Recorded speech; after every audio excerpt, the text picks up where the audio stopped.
I'm talking with Jerry Pippin, a journalist who has covered the Kennedy assassination for literally 50 years.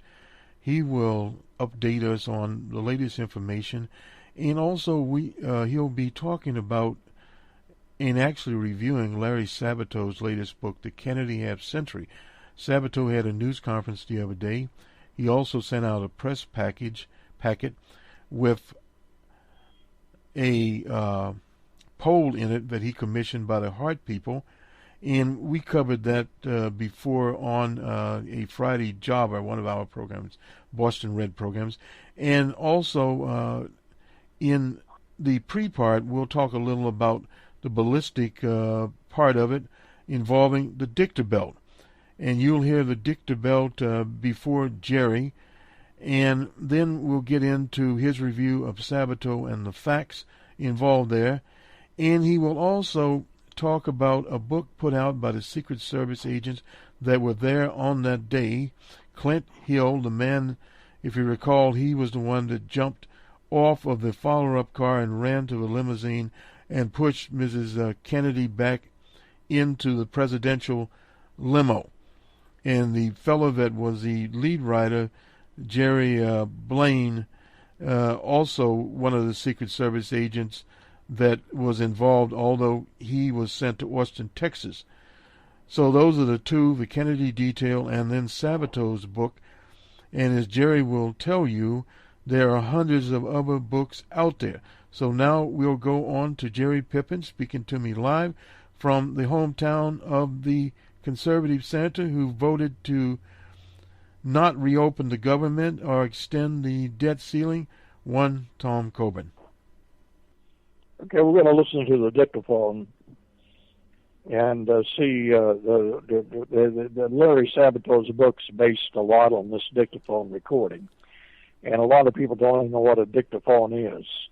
And basically, a dictaphone was a belt that ran in a machine that you set on your desk and you talked. I'm not sure why the Dallas police recorded anything on the police radio traffic on a dictaphone. There were wire recordings, and also tape was around in 1963, even though it was certainly not as easy to use as cassette recordings later. But the real tape was definitely there. So I'm not quite sure why the dictaphone is one they've been using all the time. Because as you listen here, you see the dictaphone quality is not very good at all.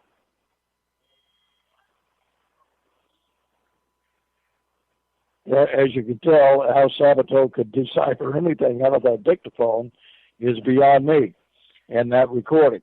I've had experience with dictaphones. My a partner in a radio station I owned, an FM station back in the 60s, he dictated everything to his legal secretary on a dictaphone, and she would spend literally all day sometimes trying to decipher what he had dictated. And this was quite common with secretaries around the country. As a dictaphone, he used a belt, and it certainly was not very high quality at all. Now, you add 50 years of it setting around and deteriorating a little bit, and it's a miracle that anything could be deciphered from a dictaphone. Now, I want to get into some of the Sabato evidence and where the fallacies are. But before we do that, I think I need to get into a little background about 50 years. 50 years, we've had the same muddled confusion about the Kennedy assassination as we do almost every conspiracy. And you sometimes you wonder why these things happen and play out this way. But part of it's human nature, and part of it is that the establishment at the time never really releases the full details. And we've seen that even in today's political world, that the government seems to love secrets even when they aren't secret anymore. Now, we're going to listen to a recording from C-SPAN a little later on with the two secret agents involved. And before we get to that, I'll give you a little background on that.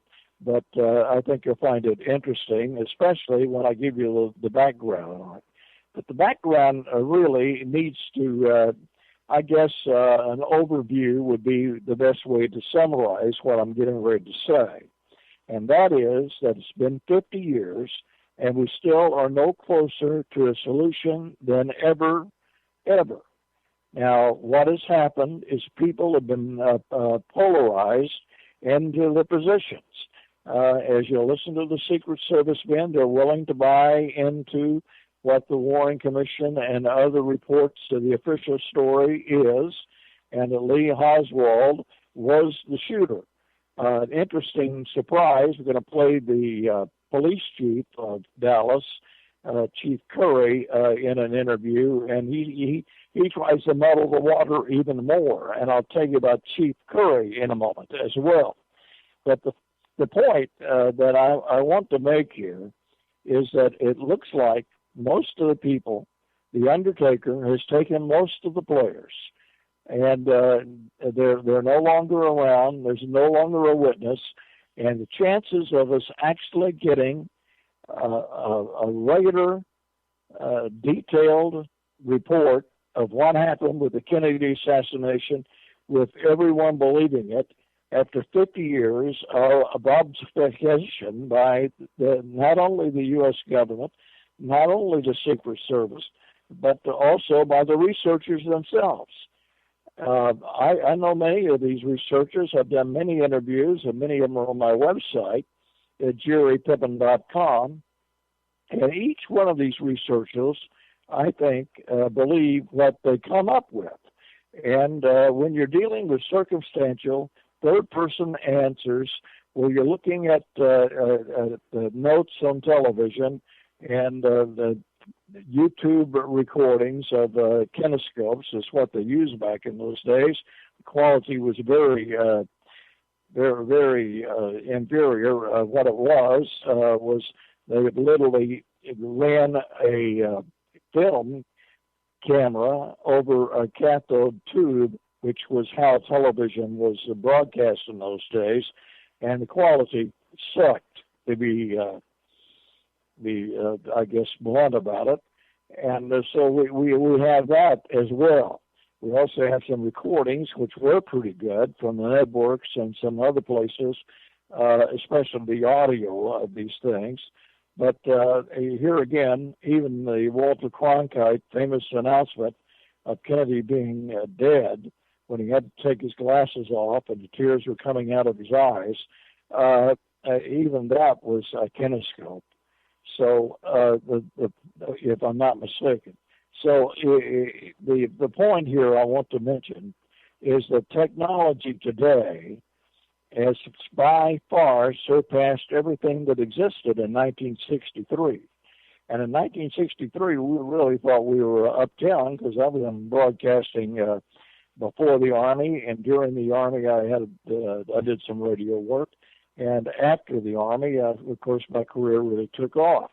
But the point is that during this time, I was in the Army at the time that Kennedy was assassinated, by the way, and it was quite a shock to everyone.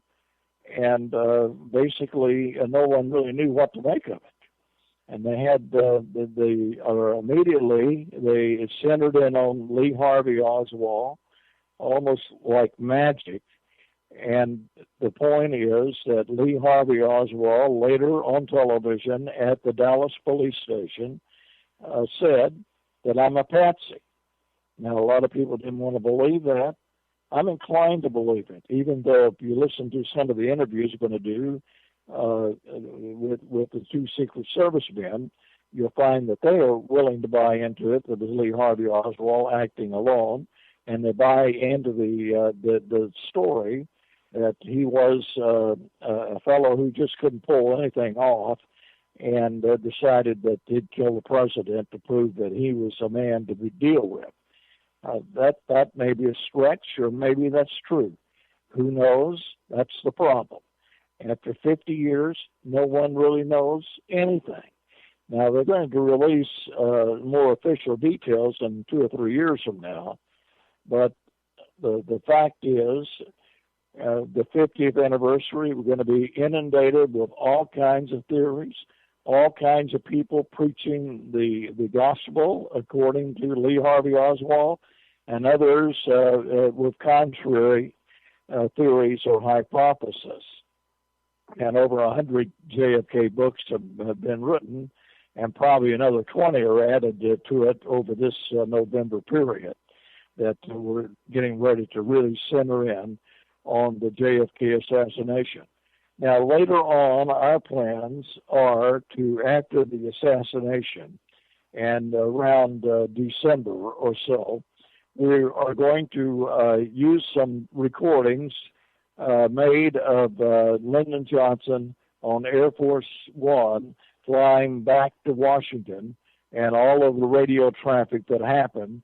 And we're going to use that recording in a way to weave the story in detail. And this will be quite a serious undertaking and will take us several weeks to put it together.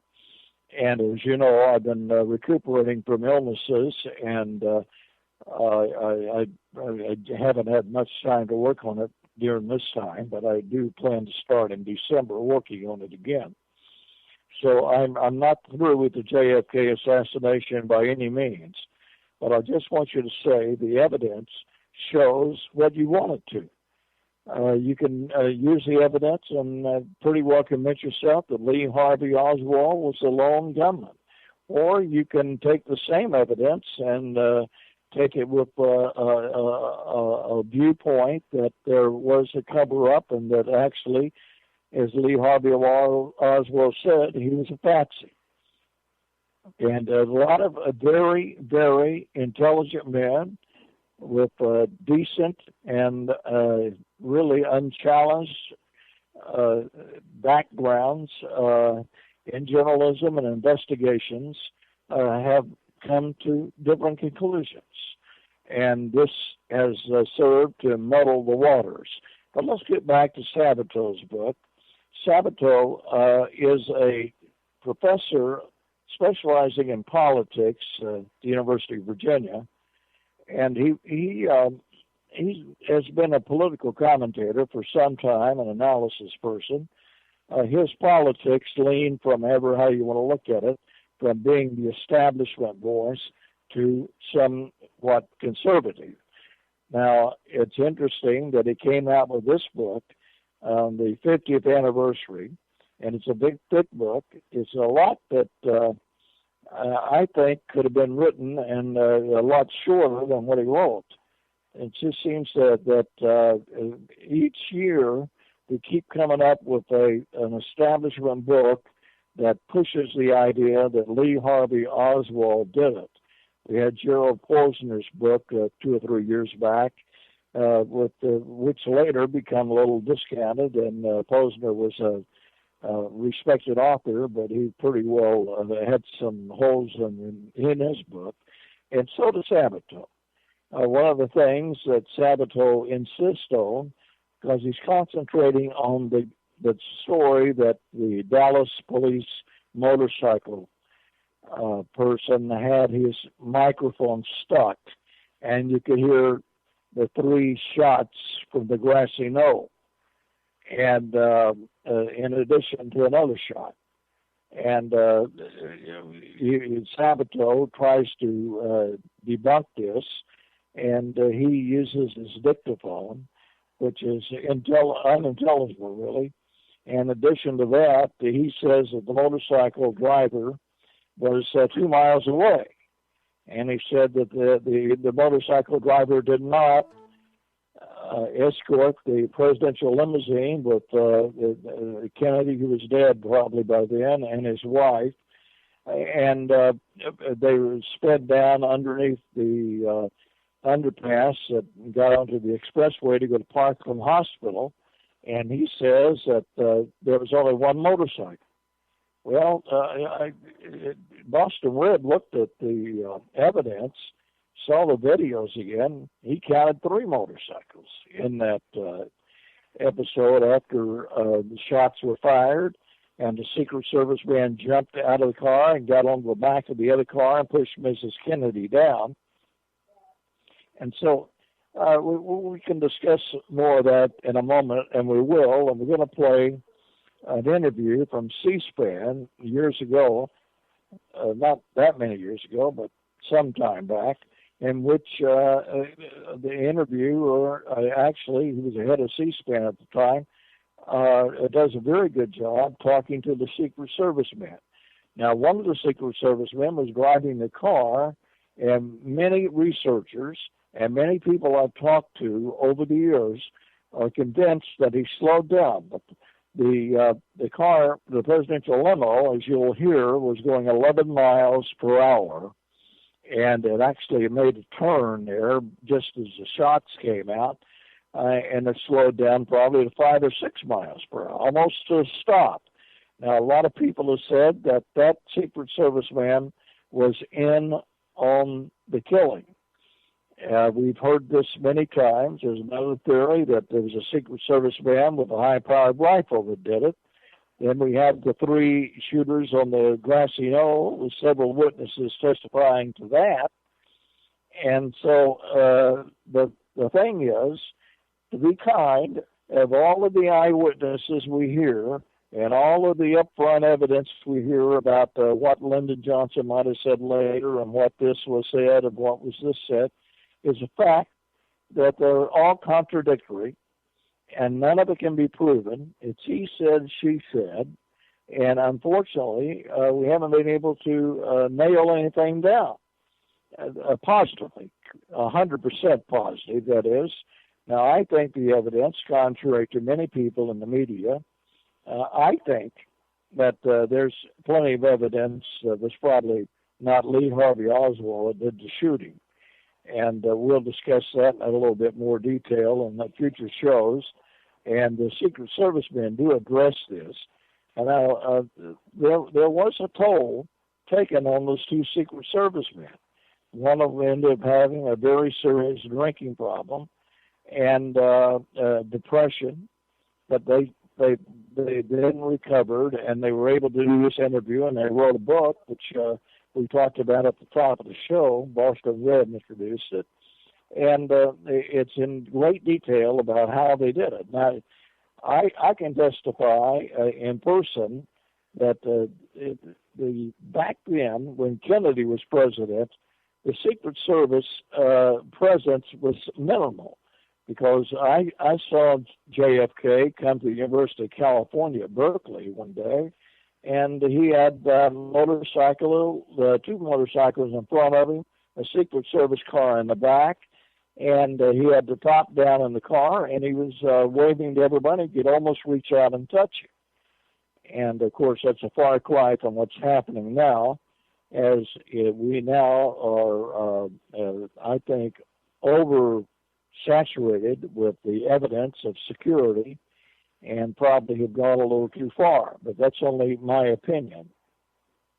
Let's talk a little bit about, before we play this interview with the 2 Secret Service men, there's a theory there that we need to cover, and that is that the driver was in on it.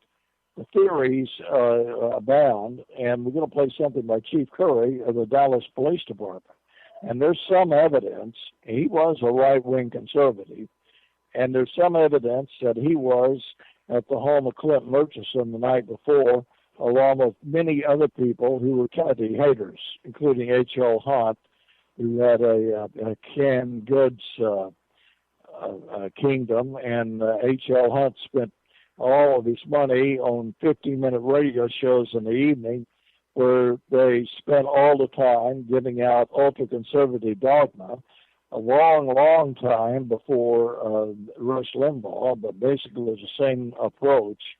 And it was pretended to be a regular newscast, but it was far, far from that.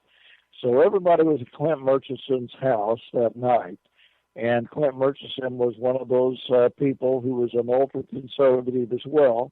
A John Birch Society member or 2 were there as well, and the rest of them were very sympathetic to the John Birch Society, including Chief Curry.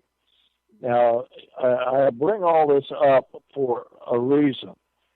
Lyndon Johnson showed up there in the evening. I think it's about 8:45, and suddenly everybody got quiet. And Lyndon walked in and said hello to everybody and talked to this group of conservatives around the dinner table. And knowing Lyndon Johnson, at least by reading his historical background and people who knew him well, I came to a conclusion a little different than my good friend Jim Mars did, who believes that Lyndon Johnson was involved in the assassination. I came to an opposite conclusion.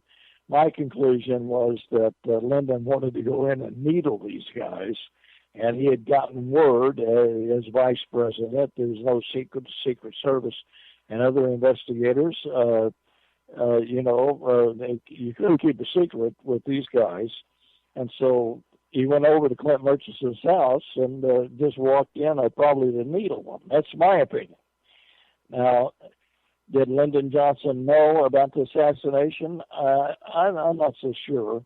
A lot of people believe he did, but I think perhaps he figured it out later. He's a smart man, and he learned to keep his mouth shut over it simply because I guess the best illustration of that is a story that has a lot of documentation. People tell it for the truth, that when they left Parkland Hospital to go back to Air Force One, Lyndon Johnson grabbed Jackie Kennedy and pushed her down on the floorboards and said, "They're going to kill us.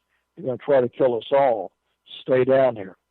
And the point is that later on, Lyndon Johnson was able to get his programs through with some help and no blockage by the conservative Republicans. And a lot of people, including myself, think that that is part of the payoff for Lyndon to keep his mouth shut later on. Now, Lyndon Johnson had worked all his life to get the poverty program, get the war on poverty, get Medicare, and several other programs through the Great Society, as we learned to identify it. And Lyndon Johnson broke all kinds of records. Now, he was very good at taking an enemy on the political front, a conservative Republican, walking right up to them, looking them in the eye, grabbing them by the lapels, and telling them what he wanted done. And he got his way a lot because he yielded a lot of power. And interestingly enough, Lyndon Johnson did not run for a second term, and I think that's because he was sick and tired of the Vietnam War, but he couldn't really say much about it because he was instrumental in getting us involved there. And that was part of the military-industrial complex's bargain with Lyndon Johnson, in my opinion. And the reason I judge this is I find the real reason for the assassination of JFK is not only that you had a perfect storm, he'd already had the Bay of Pigs, and the CIA was upset with him. They pretty well had taken him, talking about Kennedy, had taken the authority away from them. In addition to that, he had given Grumman Aviation, an upstart company, a huge fighter contract. And in addition to that, Boeing and the others were just terrified that Kennedy was going to be a loose cannon and not play ball with the military-industrial complex. In fact, Kennedy was already making some noise about getting our special advisors out of Vietnam, even though the military-industrial complex evidently had planned to use this to get a big bankroll from the Uncle Sam, from the U.S. government, as they fought a war on and on and on. And, of course, we know the history. That's the way it played out. Now, what they were afraid of down in Texas, and this is the reason I say that I named all of those players that were Clint Murchison's house, is that Kennedy was going to spend a fortune, by those terms in those days, on putting a man on the moon in a decade. And the aviation companies the aerospace companies could feel and taste the money coming in, as there would be no really limit on the expenditures, because we were in a race for the moon with Russia, or at least it was portrayed that way. And remember, Russia had got into space before we did with Sputnik. So everybody was on edge, and everybody in Texas and the aviation companies were afraid that what Kennedy was going to do was move NASA, which was on the drawing board at that time, to Boston and away from Texas. And so what better way than Lyndon Johnson, who was the vice president, would be more inclined to keep all of the money down in Texas, which he did. And we all know that NASA ended up in Houston. So I think this is one of the major reasons for the assassination, and that's money. And, of course, there were other enemies of JFK. If you think the right wing is bitter now, back in those days, when the John Birch Society was there, Kennedy was the biggest demon that ever lived, according to these people, even though by the general population he was a popular president, and the people loved him, and loved Jackie and the entire Camelot regime there in Washington, D.C. So let's listen now to this interview with the Secret Service men. Remember, one of them was the driver, and many researchers believe he was involved. They believe that he slowed the car down slow enough that shots could be fired. Now, we also have an interview with Chief Curry, who was a right-winger, but he kind of muddles the water. And remember, that's how, and we still do it today, that's how we obfuscate things and get facts covered up, is you get people who you think are guilty, all of a sudden they come up almost agreeing with you a couple of times.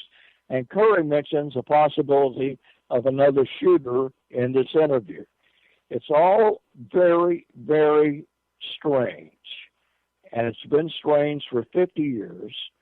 And I submit to you, before we go to the tape, that it's strange that you could not solve this murder. And that's what it was. We dress it up as an assassination. But it was a murder of the president. And a lot of evidence, but somehow we just never really got to the bottom of it. We have two competing theories. Lee Harvey Oswald did it. Lee Harvey Oswald didn't do it. And that's kind of where it is 50 years later. Just unbelievable. I've come to the conclusion that we probably won't prosecute anybody, even if we found out that there was a conspiracy to commit murder on the President of the United States. Listen now to these sound bites. There's a possibility that one could have come from in front of us. We've never been able to prove that. But just in my mind, and by the direction of the blood and brain from the president from one of the shots, it would just seem that it would have to be fired from the front rather than behind. I can't say that I could swear that I believe there was one man and one man alone. I think that there's a possibility there could have been another man. The driver of the car, Bill Greer, was running the presidential vehicle closer to the left-hand side of the street to keep the president, who was in the right rear, away from the crowd on the right. Well, that put Mrs. Kennedy right next to the crowd, and the motorcycles would have to drop back.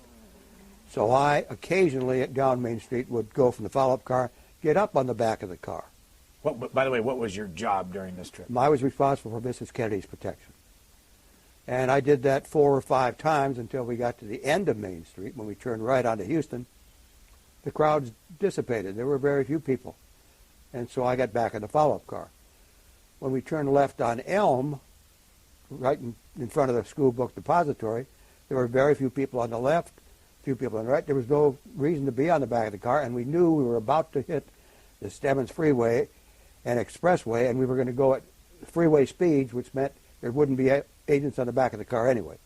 So there were no agents on the back of the car at the time the incident occurred, but it was partly because we were about to hit a freeway and partly because he didn't want them there. Gerald Blaine, what was your job? My job at that time, after I came back from Tampa, I was supposed to go to Dallas to help Wynn Lawson complete the advance, but we had an agent who had some connections in Dallas, so I joined the midnight shift, and we worked from midnight to 8, and in the White House, and then we caught a twin-engine Navy plane and flew to Fort Worth and stood watch that night. The next day, when the assassination occurred, we just arrived in Austin, Texas. So. And were you just on the detail, on the presidential detail, or were you running? I mean, what was your title? I was a special agent on the detail. I'd been on the detail for 5 years. Like Clint, I'd started with President Eisenhower.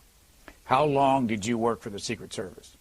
It was just a little over 5 years when Total. I left, yes. Clint Hill, how long did you work for the Secret Service? 17 and a half years. And why did you leave? I was forced to leave because of retirement, disability retirement. Do I remember correctly that you were 43 at the time when you That's left? correct. I was 43 when they retired me. What have you done since then? Mostly just been retired. I tried a few businesses which didn't succeed. From that day, I would say there are about 17 that are still alive of the people that worked on the Kennedy detail from 1961 on. How many total would have been on the detail? Well, at any one time, there were 34 agents on the president's detail and 6 agents on Mrs. Kennedy and the children's detail. Now, we've got some video from YouTube.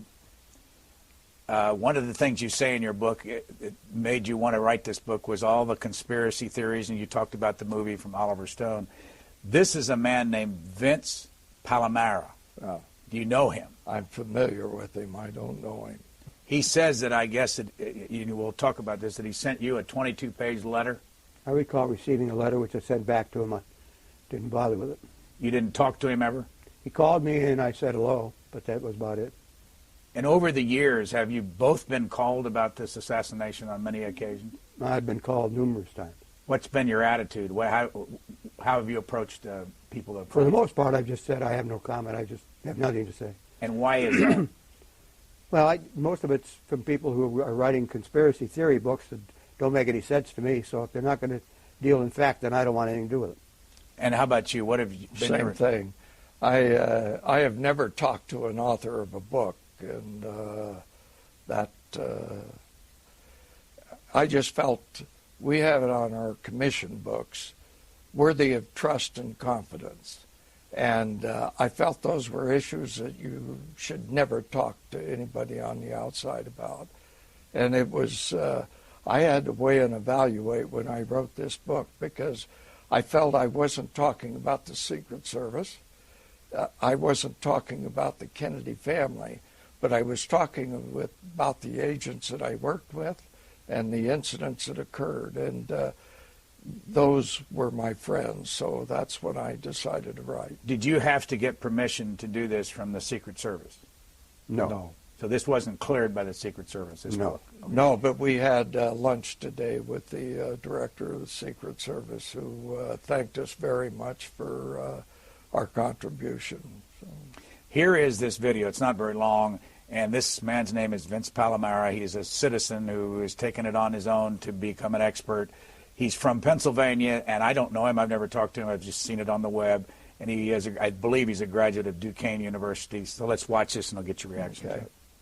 Hi, this is Vince Palomara, the self-described Secret Service expert that Jerry Blaine accuses me of without naming me, okay?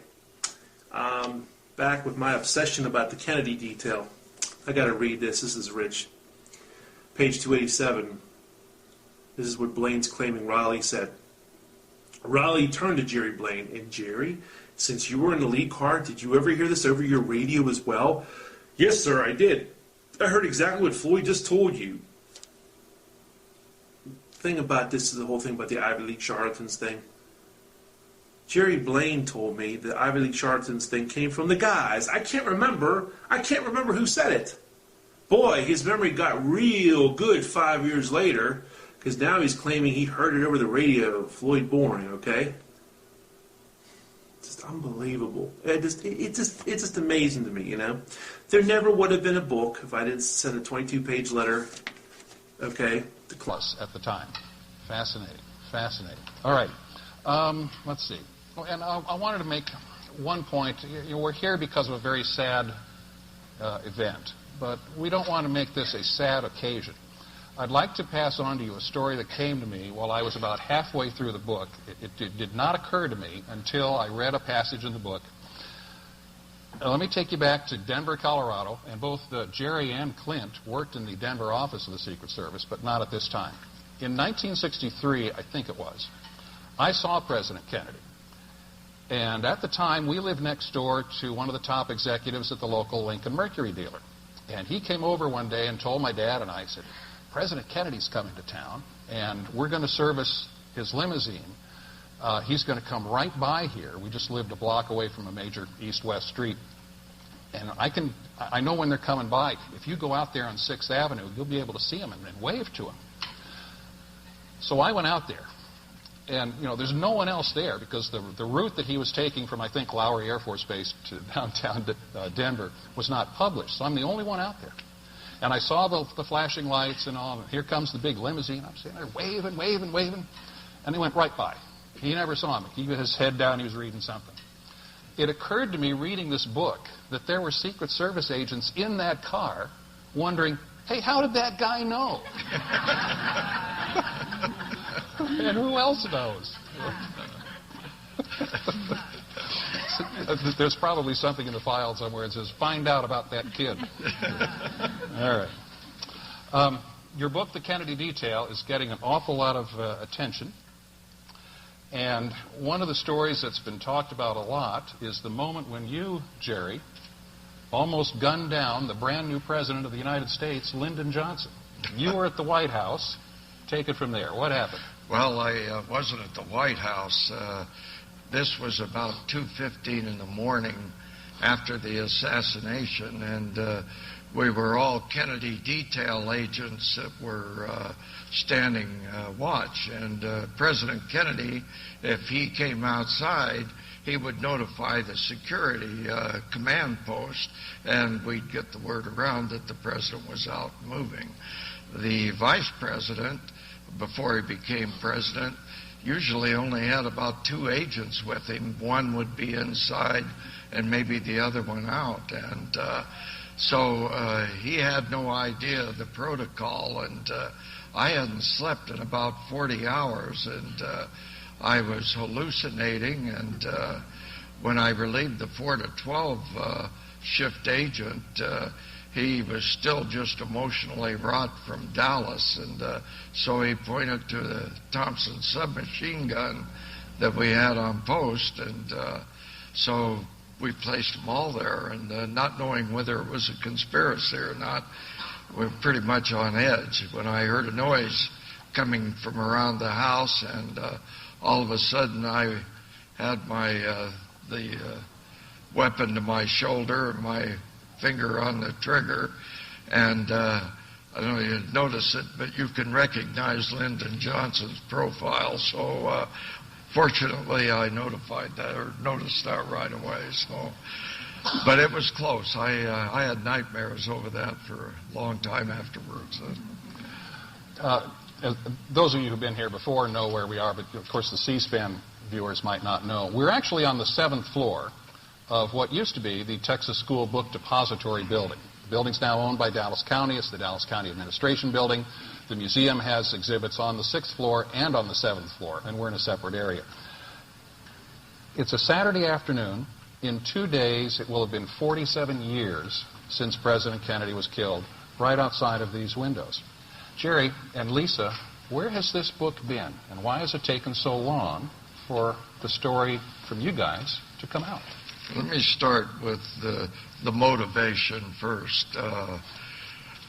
when I retired, I started looking on the internet and started reading stories about agents that we had served with that were accused of being a part of a conspiracy. The driver turning around and shooting President Kennedy, although if you look close, this is Kennedy in the back of the head in order to get to the president at that time.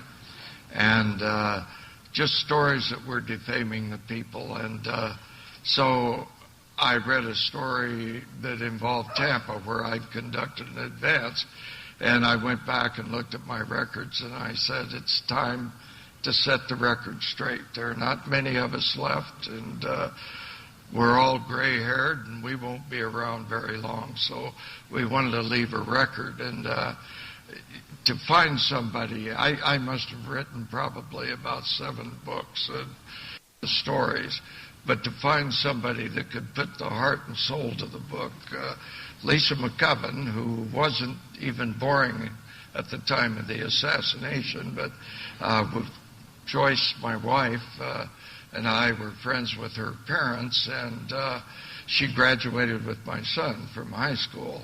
So Lisa, in the course of this, became an agent, and I think I'll let her discuss her feelings as she put this together with me. So. Do you want me to talk about that a little bit? Sure.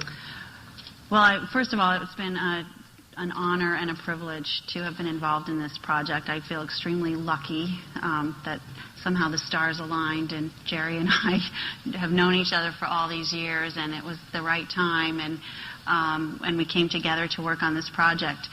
And it has been just fascinating for me because I was born in January of 1964, and you know, in history class, it seems like when you take U.S. history in your junior year of high school, you get to about World War II, and it's May, and things are winding down.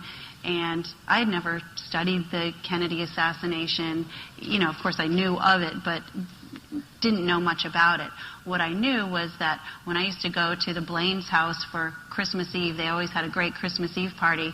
Down in their basement, they had these great photographs of Jerry with Lyndon Johnson and Eisenhower and Kennedy, and I was always fascinated by that. But being 12 years old at the time, or 16 years old, I didn't ever really feel comfortable asking him about it. So working on this book, I feel like I got a rare window into history like no one else has.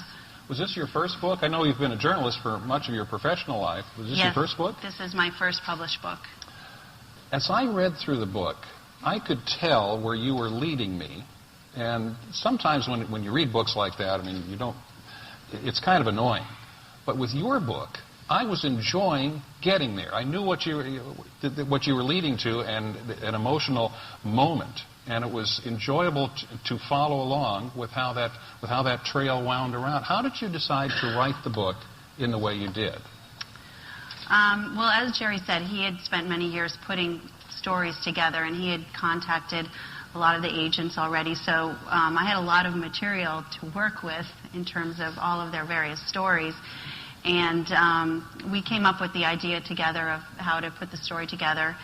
And to me, what was really fascinating and was important in this book was to show these men as human beings, not just these nameless, faceless men in dark sunglasses. To me, the Secret Service agents were always very mysterious creatures. And, you know, as I've gotten to know them, I realized they're human beings. And the stories that I read from the various agents, and as I started interviewing the agents, were just so poignant that to me it was really important to make the reader understand who these men were, and to love them, and to understand the close relationship they had with the Kennedys, so that you know what's going to happen in the book. Everybody knows what's going to happen, but you kind of want to know where, now you start caring about Jerry Blaine, and you want to know, well, where is he going to be when this happens? And so I wanted to kind of build that drama into it. Clint, you were somewhat reluctant to get involved. You've appeared very few times over the years, more so than most of the other agents, though. But how did you get involved in this book, and how did Jerry talk you into it? Well, I've known Jerry since 1959. actually replaced me in Denver when I got transferred to the White House. And he called me one day and asked me if I'd be willing to contribute to a book he was writing.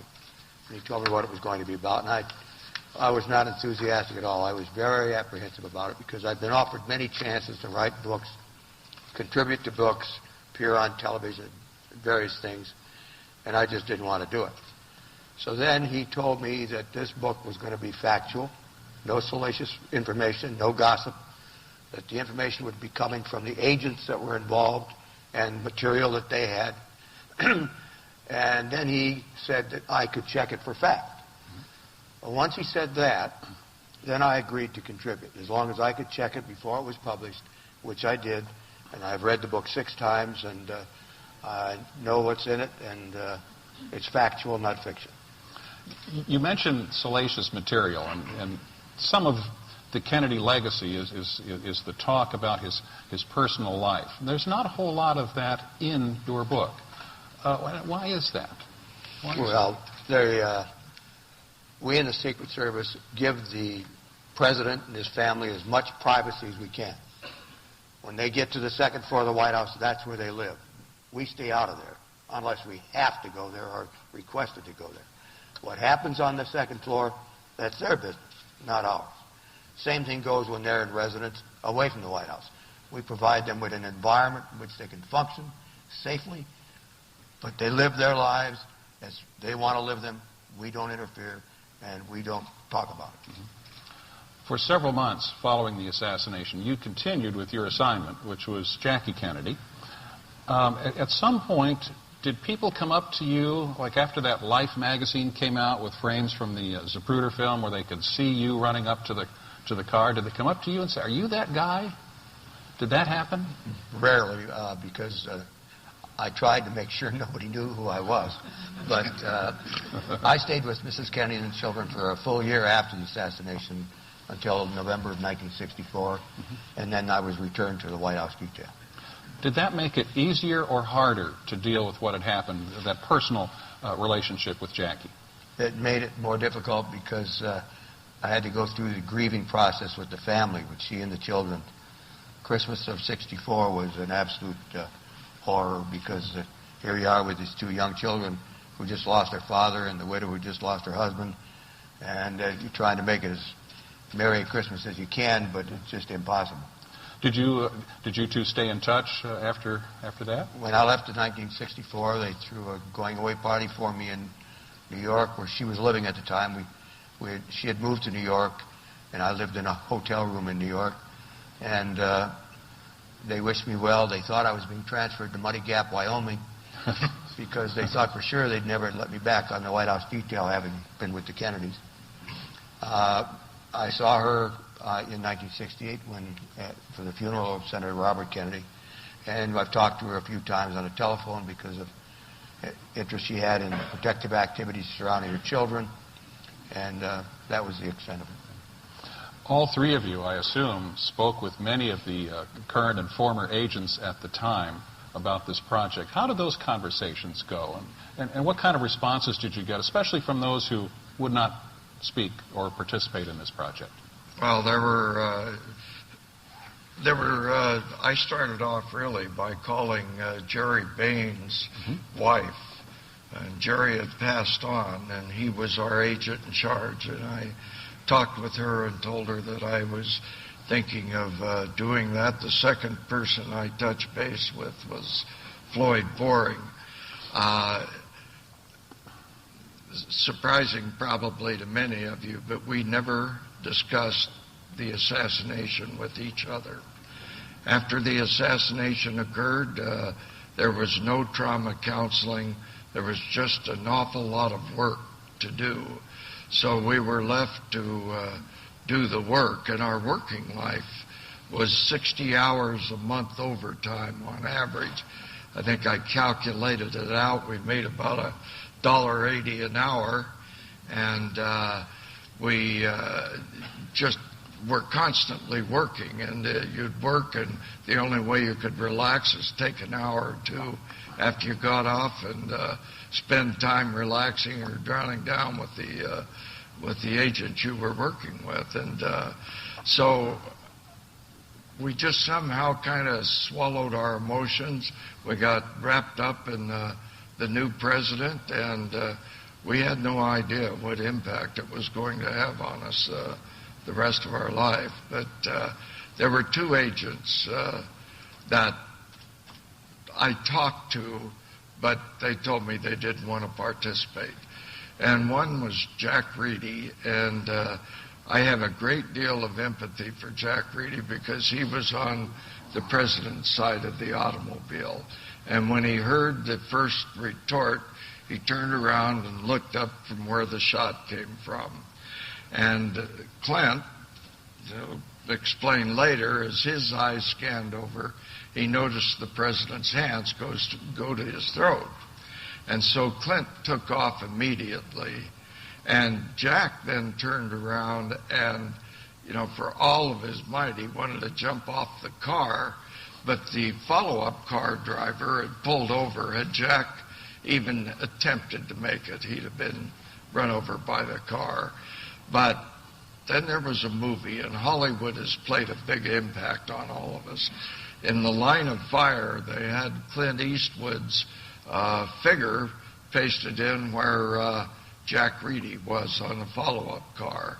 And the theme of the movie was that he failed miserably at his job. And that was the theme of the movie. I'm speculating, but I think that's probably what impacted Jack. And he just said emotionally he couldn't participate. A second agent, Don Lawton, who was assigned to do the departure advance here in Dallas, and we were so stripped down of agents on this trip, that'll probably be another question, but Don was a senior agent, and you needed a senior agent to handle a departure. So he was left behind. You may have seen movies that some of the theorists say he was being told to stand down. Don was just getting his turn to run by the car, and he knew he was going to have to stay there. But not being able to be with the president in Dallas that day really impacted him. One of the things that comes out very clearly in the book is the day-to-day routine of the agents. Endless hours, day in and day out, of just standing and watching. And how do you do a job like that? Well, sometimes you're looking off into black water out there somewhere saying, geez, what did I waste 4 years going to college for? But the rest of the time, we did it. Our agents were pre-technology. We used hand signals with each other. We had no radio communication. We had 3x5 cards with photographs of people who had threatened the president, and on the back of the 3x5 card, we had their biography and so forth. And we would memorize those pictures, and then people would always ask us why we wore sunglasses, because behind the sunglasses, your eyes can look right and left, and so if you see one of the individuals, then you bang on the side of the car, and the other agents do that, and you do a quick turn over that way. They've got their eye on him, and if you feel a threat's there, then you notify the driver to move on. But that was our technology, so... Is it okay for the general public to know that now? We had a budget, I think, in 1963 of $4.5 million. I don't think we had that much, but we had probably 330 agents. There were 34 of us on the White House detail. There were 2 agents on the First Lady and 3 agents on the children. And today they have a budget, I'll go conservative, $1.4 billion, and they have somewhere in the neighborhood of about 3,500 agents and 7,000 employees, isn't it, the organization? So it's an altogether different game today, but the weaponry is much better too. When you get sniper rifles that can do headshots at a mile away, and some of the other technologies and larger groups that use suicide as a weapon, then you've still got a serious problem. But I'm positive the agents today have the same heart and soul we do. So the business is so much more complicated now. That makes me wonder, did you have to show the manuscript to the Secret Service before it went to the publisher? Then why don't you take one? We'll talk about the No, director. they didn't have to receive approval for this at all from the Secret Service. However, we did, Jerry allowed me to take a book and talk to the director, Mark Sullivan, about it. And he read the book, and he called me up, and he was very enthusiastic about the book. And he invited us to come to his office and have a luncheon with him last Monday, which everybody did. And he indicated that he thought the contents of the book should be read by every new agent in the service because it would help them understand exactly what had happened in the past, and they could use that information in what they're doing today. And I might add to that, Clint did notify Director Sullivan while we were writing the book. He wanted to let him know that it was being done. And at first, he was, what did he say? He said, "Oh, no, not another book." And but then he said he found out that Clint was involved, and he said, if Clint Hill's involved, we don't have a problem with it. We know it's going to be worthy of trust and confidence. Can't get much better than that. Jerry, after you left the service, you did mostly security work, but you lived for a while here in the Dallas area. Were you here when word first got out that there was going to be a museum about the Kennedy assassination here in town? No, I worked for IBM for 27 years. I left in July of 1964, and I ended up working on law enforcement and intelligence systems and helped design the FBI National Crime Information Center, the Walnut system for the CIA, and mobile terminals, fingerprint scanners. My frustration, and I think one of the reasons I left, was it almost seemed like a futile job unless we had the type of equipment needed. So I worked quite a while on that, and so I made a call on the Secret Service because the FBI system could check for wanted people, and we had no way of keeping track of where these potential threat cases were. And so they had a new data processing manager at the Secret Service, and so I said, well, why don't you just tie into the National Crime Information Center and run the inquiries through, and if you get a hit, at least you'll know where they are. And he said, well, gee, that would be an invasion of privacy. And after going through the assassination, I just couldn't take that. So I went into the security side of IBM. And here in Dallas, I worked for ARCO International, and you already had the museum up and running pretty well then. So. And Clint, you stayed with the service for a while, but then you retired and dealt with your personal situation. Correct. What's kept you busy since then? Well, I tried a number of businesses, none of them worked, but I was a failure at all of them. So I've just kept busy with my family. That's about the only thing I've been able to do recently. But I did stay with the service. I was returned to the White House detail in 1964, and I was assigned to then President Johnson. The first thing that happened was President Johnson went to his ranch, Stonewall, Texas, and I was down there, and one day I was walking between the house and the security room, and President Johnson saw me. He recognized me as having been on the Kennedy detail. I had met him personally in New York. He came to visit Mrs. Kennedy one day at the Carlisle Hotel. So he knew who I was, and as soon as he saw me, he called and talked to the agent in charge, Rufus Youngblood, and said that he wanted me removed immediately didn't want me to be assigned to that detail with him because I've been with the Kennedys, and he thought for sure I was a Kennedy loyalist. So Mr. Youngblood went in and talked to him.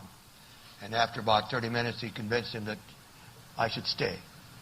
And so I stayed, and eventually, within 3 years, I became the agent in charge of his protection. And when he left office, he asked me if I'd be willing to come down to his ranch and run his protective detail, and I told him I didn't think my career ladder should end at the Pedernales River, so he accepted my denial of going down there to take that job, and I went on to be the agent in charge of Vice President of Protection, then moved to headquarters, and they eventually promoted me to Assistant Director for All Protection, and then I was retired in 1975. In 1975, that was the interview on one of the earliest 60 Minutes programs, and you got a phone call at one point, and I know this is in detail in the book. This was a moment when you first talked on camera about the Kennedy assassination, and people have remembered it ever since. Of course, now it's on YouTube everywhere. Do people ask you a lot about that appearance, and what do you tell them about that moment? Well, they do ask me about it because it was one of those situations where I completely broke emotionally. 60 Minutes actually did the taping twice. The first time they taped it, everything went fine.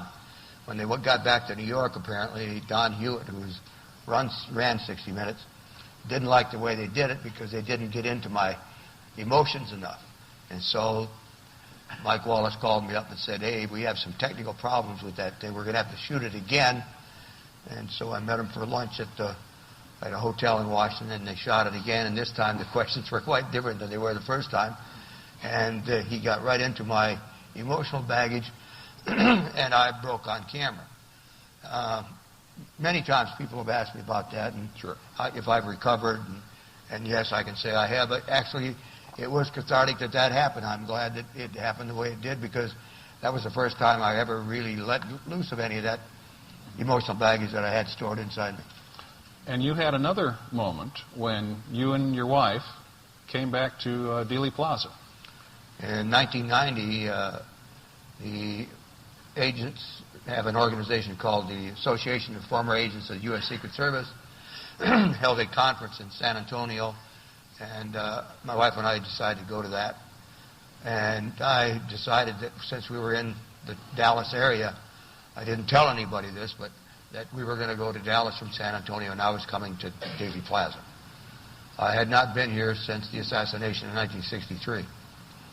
So we came to Dealey Plaza, and I spent some time walking Houston to Elm, observing all the angles, looking at the trees, how much they'd grown, what was different between 1963 and 1990, looking at the way the school book depository was situated in relation to the streets. Came up into the 6th floor. You had just opened it as a museum at that time, and looked out the window to see what the view was, and realized how close it was. It was a very easy shot, and I came away realizing that I did what I could that day, that I couldn't have done any more, and that it was a sense of relief to me to know that I'd done everything I could have done. You heard 3 shots. 3 shots, all came from the same location. Evenly spaced or different? No, I didn't hear the second shot, so I only heard 2 shots. The first shot came from my right rear, and I was looking to the left, to the grassy area on the left-hand side of Elm Street. When I heard the shot, my vision took me to the right toward that shot. In so doing, my eyes went across the back of the president's car. I saw him grab at his throat, and he started to lurch to his left. Didn't move too far, but he started going to his left. I knew something was wrong, so I jumped off the car and started to run for the presidential car, trying to get there in time to get up on top to cover, because what we try to do is cover and evacuate. And I was trying to get there to cover up so that nobody could do any further damage to the president or to Mrs. Kennedy.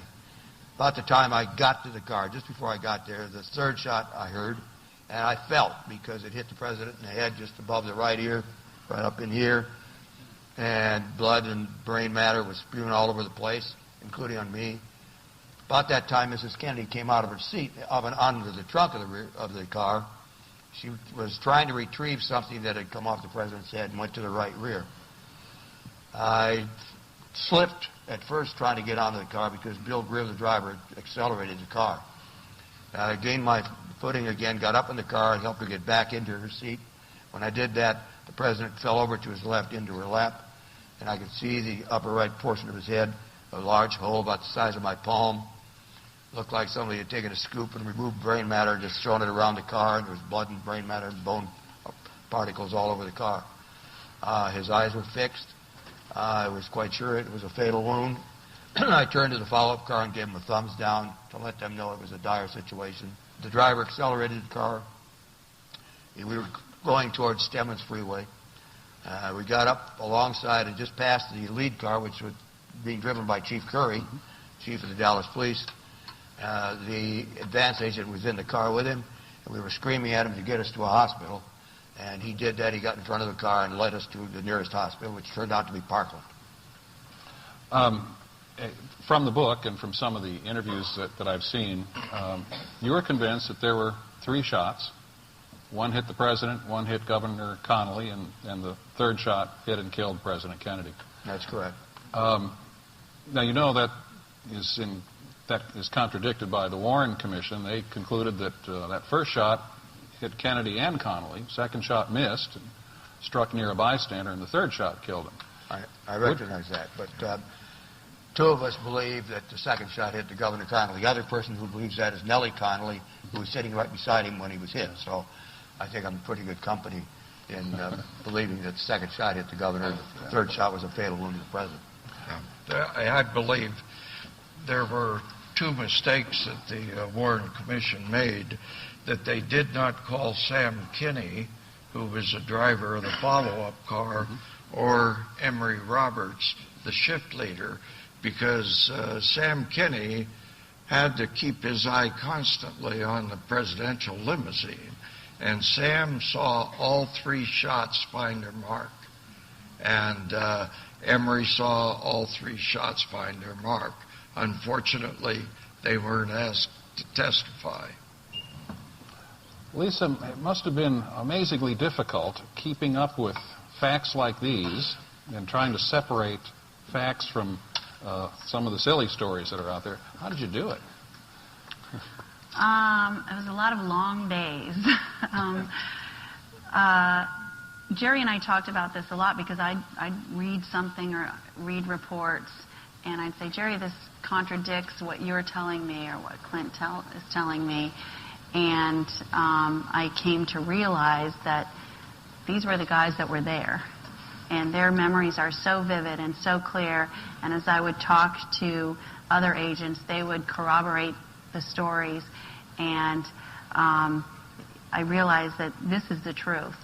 And the other people that are writing these other reports and all these researchers that have studied this endlessly, they weren't there. And, so you can take some of what is written, but what I believe is what these men have told me to be true. I promised that we'd do a Q&A. I've got a bunch of the questions already. If you still need to fill out one of the cards, please do so. If you need something to write with, hold up your hand and our people will come by. Now here's an interesting one. This is a tough one. This is for Jerry. You're spending so much time promoting the book, so how's your golf game coming? About the same as it was before I started promoting it. As Walt can tell you, it's not that good. So. If you folks are 99% certain that there was no conspiracy, what might that 1% be? Well, no, I'd say 100%. I think any good investigator realizes that a conspiracy where 1 or more people or 2 or more people participate in a crime, it lasts probably 60 days at most. It's been 47 years, and there has been no evidence whatsoever of a conspiracy that has been proven, no proven facts. There is a lot of speculation, but then they just ignore the facts. I've gone through all the volumes of the Warren Commission and read through, and I have not found anything. I felt a real injustice was made when the House Select Committee on Assassination studied and investigated a number of the conspiracies, and they finally said, well, we could find no evidence of a conspiracy. However, we feel there was. This has been our first blush report to try to get ahead of the crowd on the 50th anniversary of the JFK assassination. In the coming weeks, you'll be saturated with theories and counter theories about who did it, why they did it, who was involved, how did it really happen, and all of them will be able to present some sort of evidence. So I've tried to cut through the chaff, so to speak, and present the players, some of the people who are actually involved as the Secret Service men who were involved. In addition to that, we talked about Larry Sabato's book and how there are errors in it, and played you a little bit of the dictaphone to give you an idea of you know, how difficult it would be to really figure out anything from that. There are many, many other theories, many other shows that I have done over the past about the JFK assassination.